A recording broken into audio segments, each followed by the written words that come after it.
Guys, welcome back to my channel. So in today's video guys, we are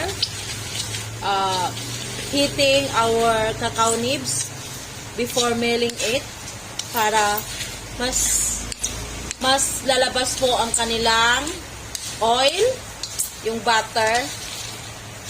Kasi yung butter ay yung mag-preserve sa kanila guys para magkaroon ng perfect na chocolate na unsweet yung topless. Ito yung tinatawag namin taplia guys. So yun guys, clean guys. This is clean already. Ow! This is so hot. No more skin. So last time, nakita nyo naman, tinanggalan natin ng skin guys. So